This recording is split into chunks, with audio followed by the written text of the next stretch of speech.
Ha ha, okay, ha, hey. Hey. You know the deal. Charles Chuckloaf, Bartholomew Rodriguez, Geronimo Nottingham Stevens III here with another batch. Here we go. 2:53, too late. This movie, there'd be like 10-minute scenes of dialogue, and then you'd almost lose interest, and then something dramatic would happen at the very last couple seconds of that scenario.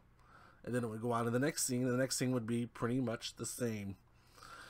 Basically, this girl gets murdered, and this private investigator is trying to figure out what's going on, and he's asking people that knew her, and can't say it's a good movie. I give it points for trying to be original. There's a scene where the private investigator is interviewing this girl in a projection. The girl runs a projection drive-through theater, and there's a poster on the wall of a movie called Miss 45. And I had never heard of this movie, so I looked it up and I found it, and I will be reviewing it later on in this episode. Number 254, A Madea Christmas.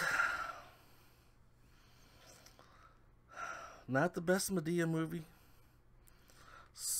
Not the worst either, but goddamn. I don't know if Tyler Perry has the issue where he's in complete control of everything.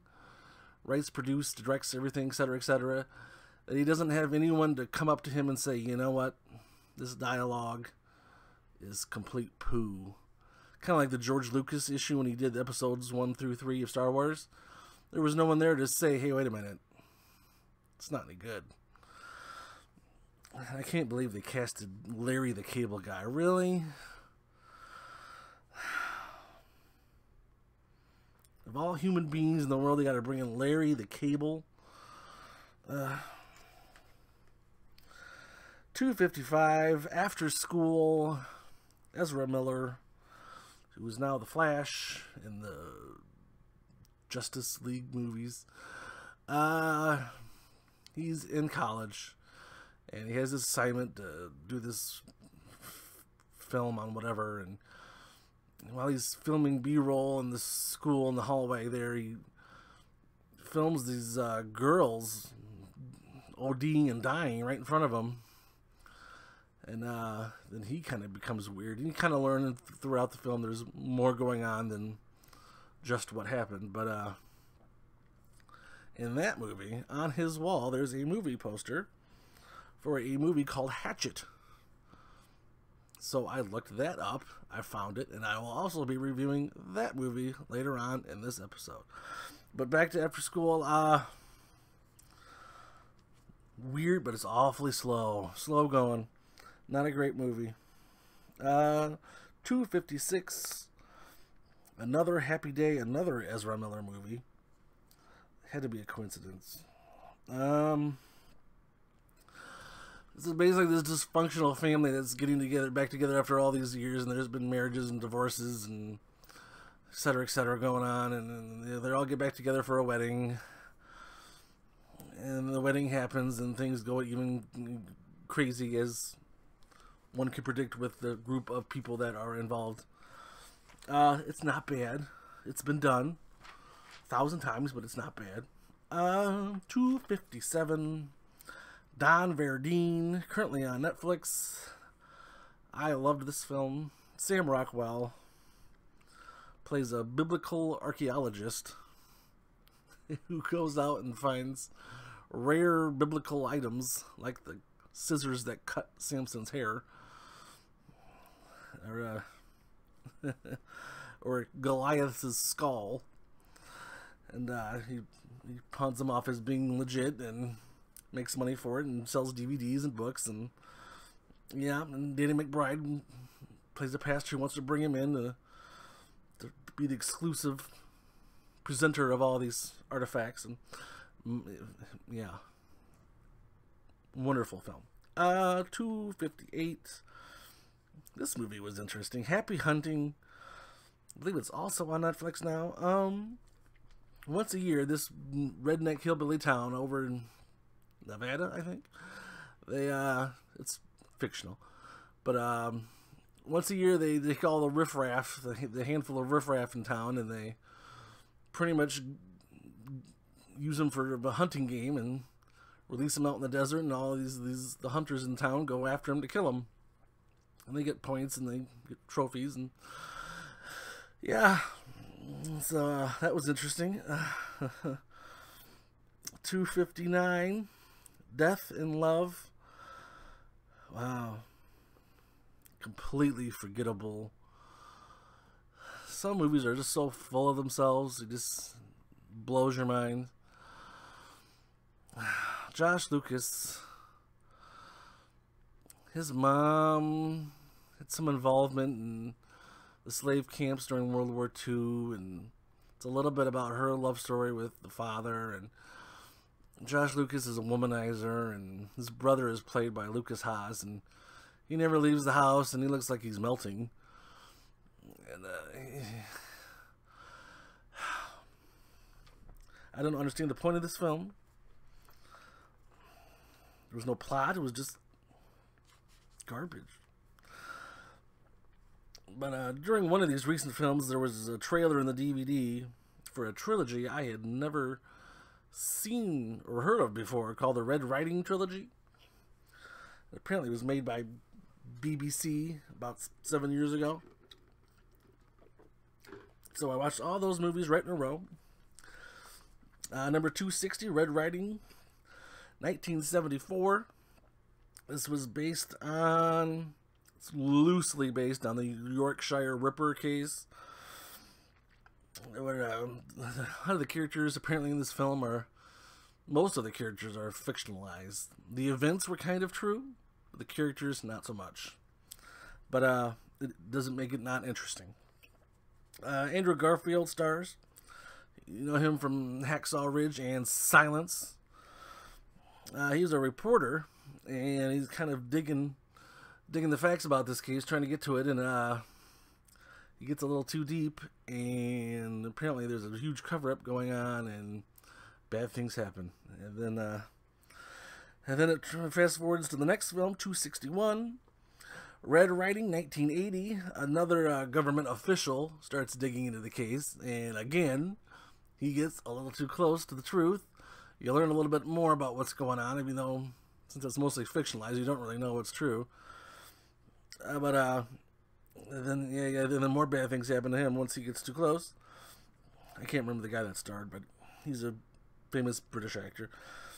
Then we go to the conclusion of the series, 262, Red Riding, 1983. You finally kind of figure out what's going on, and there's a conclusion, and, you know, everyone goes home happy, but, interesting little trilogy. I think the murder mysteries are usually pretty interesting, and this is a good little series. 263, Population Zero. One thing I can't stand is fake documentaries that pass themselves off as real documentaries. And that's what this is. It's about 3 young people. They're murdered in the woods, in the middle of nowhere. They go camping, and they all end up dead. And then, yeah, I figured out within 20 minutes, yeah, this film's fake. There is one good fake documentary out there called, well, I think it's mostly fake. It's Lake Mungo. If you can find that, if you're into that, that's pretty good, actually. But I can't recommend Population Zero, though. That sucks. 264, here we go. Hatchet. The movie poster from After School. Hatchet, it's kind of a tribute to 80s slasher films. There's this group of people go on this little boat in the river, and it's down in New Orleans, I guess, and it's a spooky haunted night boat ride in the river, and the boat breaks down, and they're stuck, and they go to find this old shack, and they stir up what was lingering, and yep, turns into a little slasher movie. Not bad. Last 5 minutes was really good. It picked up really well then, but the rest is just okay. 265. Hunt for the Wilder People. Excellent little film. Sam Neill, still awesome. Excuse me, you might remember Sam Neill from Jurassic Park. He was the one that said they do move in herds. That was him, Sam Neill. His wife, they're an older couple, and they kind of adopted this young troubled youth. And the young troubled youth runs away, and after the adopted mother dies, and then Sam Neill goes after him, and they're kind of away for weeks and weeks, and then they find out that they're being sought after by the cops for Sam Neill kidnapping he kidnapped the kid, and so Sam Neill and the kid just decided, well, let's just stay underground and away forever, and months go by, and they're just hanging out in the woods and living life out there and hunting and eating, and yeah, it's interesting film. 266. Jane. This was a documentary. They found a bunch of lost archival footage of Jane Goodall when they did that National Geographic special back in whenever, the 80s, I believe, or 70s maybe. But she still does that stuff with the monkeys. She still goes over there to Africa and hangs out with the chimps to this day. It's amazing. But yeah, these chimps are crazy too. These chimps are nuts. But they have an interview with her as it's going, and then they're showing all this archival footage and asking her about stuff. And yep, her husband that she found over there was, well, he was moved in as a photographer and later became her husband, and they had a child. And then she talks about the chimps, and the chimps got polio at some point, and a lot of them died. And then this rival chimp gang moved in and started killing the chimps, and that happened. Yeah, it's crazy. These chimps, gosh. 267. Boomtown. I don't know if this is a good movie or bad, but it went by really fast. This guy's basically just looking for a job. He's barely making ends meet. He's behind on the rent. He's got a wife and small child at home, and he's trying to find work doing anything. And he kind of has to go out of state to get this mining job, which he gets for a little while. Then he gets released, and he goes back home. Then his truck gets stolen, and bad things happen, and he has to go to the mission to get some food because he's starving. He's too afraid to face his wife and say, I failed again. But yeah, interesting movie. Yeah, it was, breezed through it. 268. Ghost House. It's currently on Netflix. This young newlywed couple goes to Hong Kong, and they get involved with these people that befriend them, and it's pretty much a setup to transfer the haunting of one ghost to one person to another, which was the woman. So she's kind of got this curse over her, and their Hong Kong tour guide is trying to help him, and the husband's going crazy and trying to figure out what's going on, and it's mighty. Yeah, it's not bad. It's very low budget, so they couldn't really do any CGI. It all had to be with the actual real people. They couldn't, yeah. But not bad. 269, The Titan, Netflix original film. Sam Worthington from Avatar. He's part of this military group chosen to go through a transformation physically so they can live on the Titan moon and Saturn, because Earth is dissolving and the resources are going away, so they try to change humans so they can live on other planets. That's what we've come to. And, but it's interesting. For a sci-fi science fiction, it's an interesting, decent movie. Don't know what else to say about it. Kind of predictable, though. 270. This movie was not predictable. Butter. Also on Netflix now, I believe. I did not know Jennifer Garner could be funny. This film proves it. This is also produced by Harvey Weinstein, so I'm sure several women were groped and fondled during the making of this film. But anyway, Jennifer Garner's husband is a famous butter sculptor, and he's kind of forced into retirement, so she decides to pick up the knife and start being the next famous butter sculptor of this area. And she is challenged by a 10-year-old girl, and the 10-year-old girl is really good. So Jennifer Garner hires car salesman Hugh Jackman to mess around with the girl's buttery works to sabotage her, and so that she can, yeah, it's a whole lot to do about butter sculpting, but it's a fascinating film.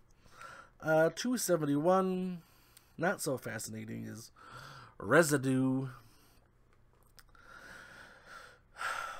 This guy comes in possession of this book, and as you're reading the book, you kind of become a part of the book. No, not like Never Ending Story. It's darker. It's like twisted. And if you start reading the book, you kind of have to keep going until you die. Once the book decides you're done, it kills you. So there's all these people trying to get a hold of the book, but the guy who's reading the book, so the people coming after the book kind of just watch him in surveillance to see what's going to happen with the book, to see if what's going on. But it sounds interesting, I know, but it's not. I'd avoid. 272, Gone. I was looking up the Missing 411 to see if there's anything new on that, and this list came up and said, if you like this, you might like this. And a quick synopsis on what Missing 411 is. It's a series of books, and recently made into a documentary film about strange and unusual missing person cases, where people just basically vanish, and then when they bring in the dogs to hunt them, to track them, the dogs won't search, they just lay down. And when they do pop up, sometimes the bodies, the coroner can't find a cause of death. Sometimes they'll say probable drowning, probable this, but we don't know. And so there's a 7-8 book series, but if you want to get into that series, I recommend go onto YouTube and find the David Paulides Missing 411 interviews. Those are amazing. But yeah, but said if you like Missing 411, you'll like this movie here and the movie Gone. So I said, okay, we'll try it out. And it doesn't really fit in with the Missing 411 scenarios, but it is a missing person film. Basically, the whole film is an interview with this woman whose son moved to Austria to work for the government, and he just goes missing, vanishes, and the mom goes there and starts interrogating the cops and is like, what about this and this and this? And the cops lie to her repeatedly and change their story and make up facts, and the more she finds out, the more upset she gets. And so she goes around with her little camcorder interviewing people and talking to people and trying to figure out what happened. And there are times where you can feel she's getting really close, and then she gets kind of cut off, and it's like, dang. But as far as I know, the last I checked on this, there was still no answer, still no conclusion to what happened exactly to her son. But there's definitely a cover-up of some kind. Why else would the cops lie so much? But yeah, fascinating little documentary. Gone. Where are we at? 273, Queen of the Desert. This was Nicole Kidman, James Franco, who's completely forgettable in this film, and Robert Pattinson, who is horribly miscasted.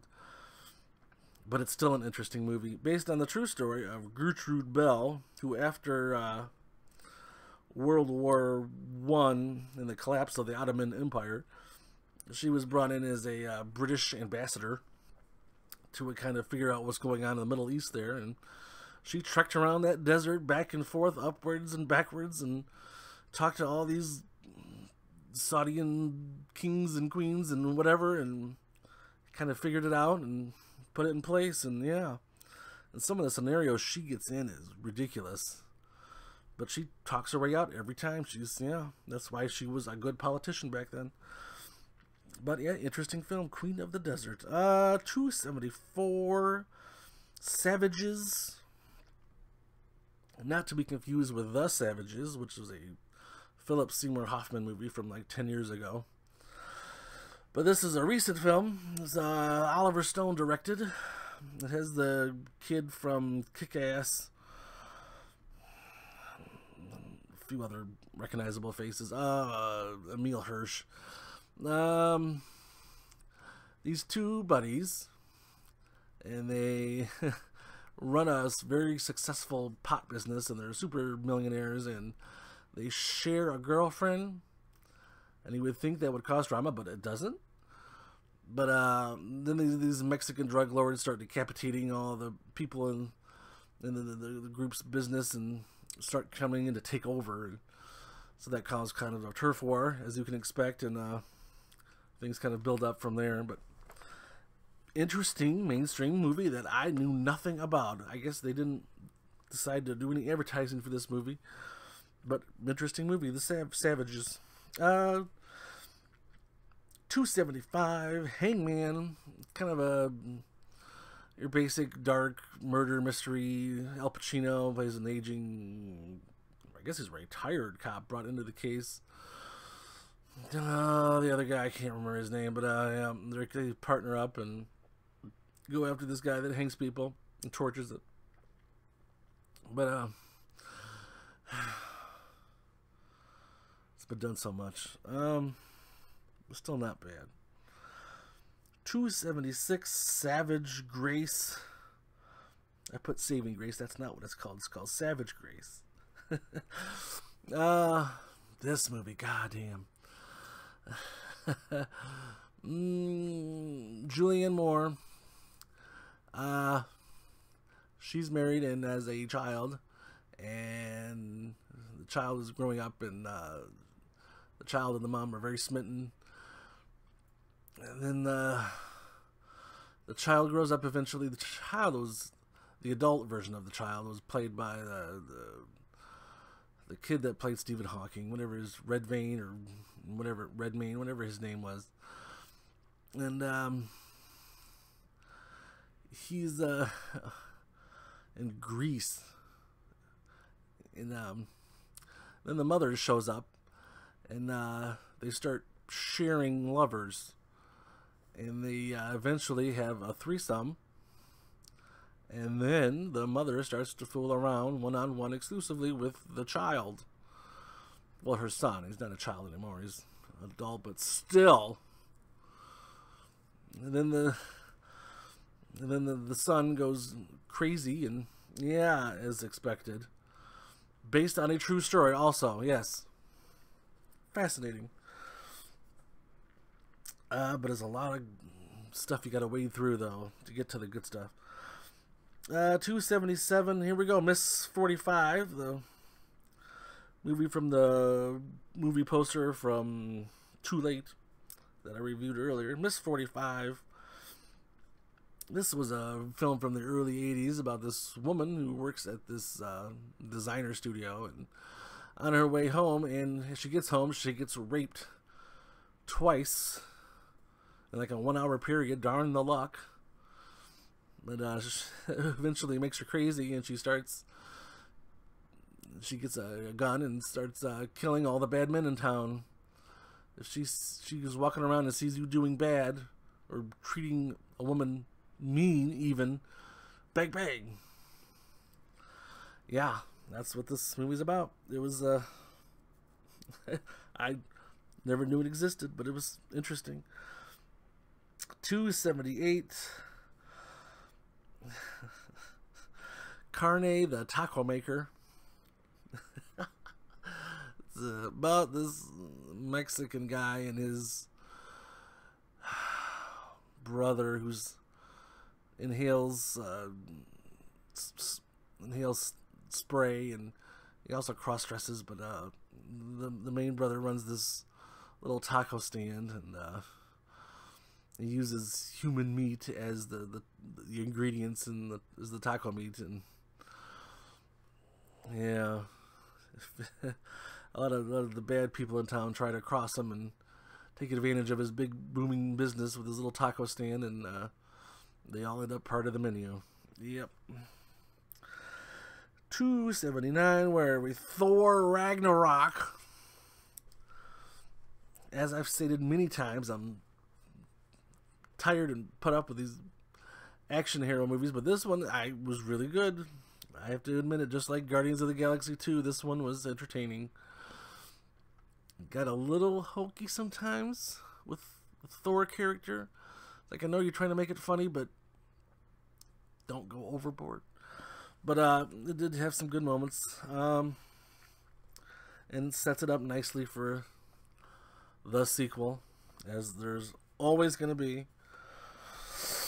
Number 280. I just finished this. It's called Last Knights. Knights as in Knights of the Round Table. Last Knights. It was Clive Owen, Morgan Freeman. Morgan Freeman's in it for like 10 minutes. But Clive Owen,